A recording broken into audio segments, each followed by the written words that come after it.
El mesón de mampostería que ven acá está sometido a una carga de 800 kN.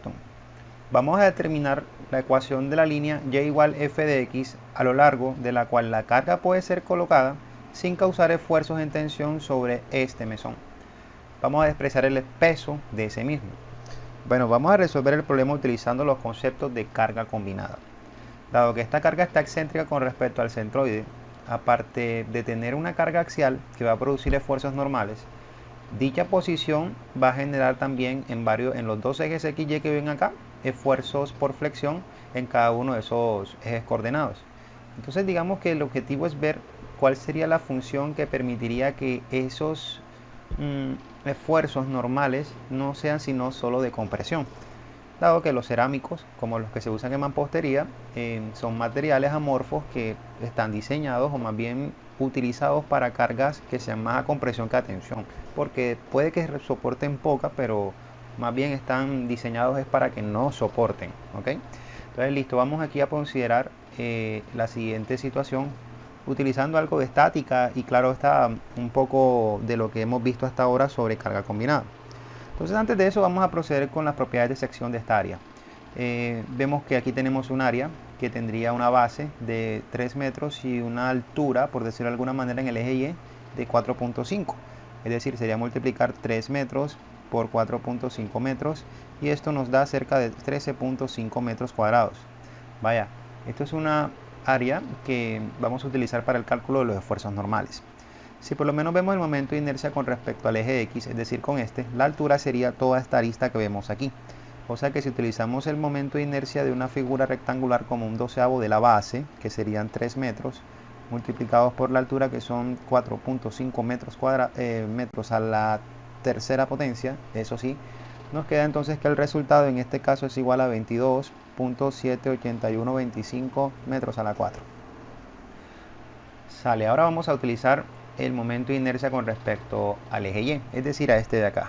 En este caso el brazo de palanca serían esta altura de 3 metros. Entonces volviendo al concepto de un doceavo de la base sería con respecto al eje Y la arista paralela, es decir, ahora son los 4.5 metros que estarían afectados por esta altura que son 3 metros que están elevados en este caso al cubo. Resolviendo esta operación nos queda que esto es igual a 10.125 metros a la 4. Listo, vamos a resaltar en verde estos dos parámetros de momentos de inercia y vamos a dejar en amarillo pues lo que vimos ahí ahorita sobre el área. Bueno, decía ahorita al principio del video que ese esfuerzo normal por tensión vamos a buscarlo de que no exista, es decir, que los efectos combinados de la carga axial y el momento que existiría en el eje X, que tiene un brazo de palanca en el eje y asimismo tiene su respectivo por decirlo de algún modo, momento de inercia con respecto al mismo eje X, va a estar sumado con el momento del eje Y por su respectivo brazo en X sobre el parámetro Y con respecto al eje Y. Entonces este sigma en A, o sigma simplemente, vamos aquí a tratar de reemplazarlo apropiadamente. Como nada más tengo una carga activa de 800, solamente reemplazando en P sería 800, pero como está entrando sería una carga a compresión sobre el área que nos dio 13.5 metros cuadrados. Bueno, hasta ahí solamente tendríamos este pedazo que estoy resaltando en azul. Todo esto es exactamente lo mismo de acá, solamente con reemplazos numéricos. Aquí es donde están las posiciones X y Y, o sea, estas que están acá, que van a permitir calcular esa ecuación. Entonces tendríamos por un lado el mx, que no es más que multiplicar, en ese caso, cuánto es su valor en referencia al punto centroidal, ¿no? Entonces ahí tendríamos que utilizar la siguiente referencia, 400 por 10 a la 3. Perdón, aquí no son 400, en realidad son 800, porque lo que estoy manejando aquí es el número 800, disculpen. Así sería 800 por 10 a la 3, que estaría multiplicado en este caso por su eje Y, que generaría en este caso con respecto al eje X el momento, y por la distancia centroidal, que habría en ese caso con respecto a este marco, que son 2.25, ¿no? Esto en metros. Bueno, quitemos nuevamente las unidades para no rematar ahí.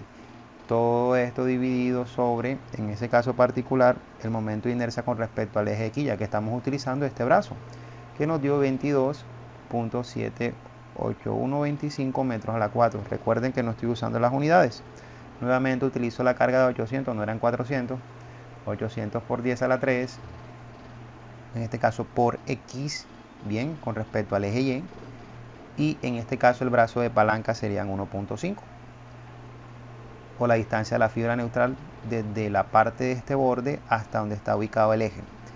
Todo esto dividido con respecto a nuestro momento de inercia respecto a ese eje. Recuerden que el brazo de palanca que se utilizó fueron 3 y ahí sería 10.125.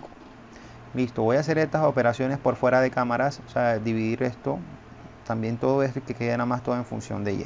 Entonces ese resultado va a ser igual a, listo, haciendo las operaciones me queda por un lado 0.148x más 0.0988y menos 0.74 como tal. Este número corresponde a este, voy a tratar de como reseñarlos. Bueno, el azul, vamos a continuarlo, es este de acá, 7.74. El que está aquí en verde hace referencia, este de aquí, a este resultado. Y este que está en amarillo, por acá, este de aquí, todo esto es esta parte de aquí. Listo, entonces como la idea es que este esfuerzo no exista, por efectos normales, ese esfuerzo debe ser igual a 0. O sea que esta expresión yo la tengo que igualar a 0. Entonces lo que voy a hacer es tratar de despejar la Y. Entonces paso este para acá, paso a dividir todo esto entre los dos términos y me queda lo siguiente. Y igual a 0.75 menos 1.5x. Esta función que voy a resaltar aquí es la que me va a permitir, en forma de una línea, y igual f de x, colocar la carga sin necesidad de que nuestro mesón de mampostería, esto puede ser como una cocina o un asadero, no tenga referencias por cargas que provoquen esfuerzos normales a tensión. Y bueno, de esa manera entonces es como resolvemos este problema que bien hemos comentado, es del temario de carga combinada y que aplica un poco de la matemática para resolverlo de una forma eficiente.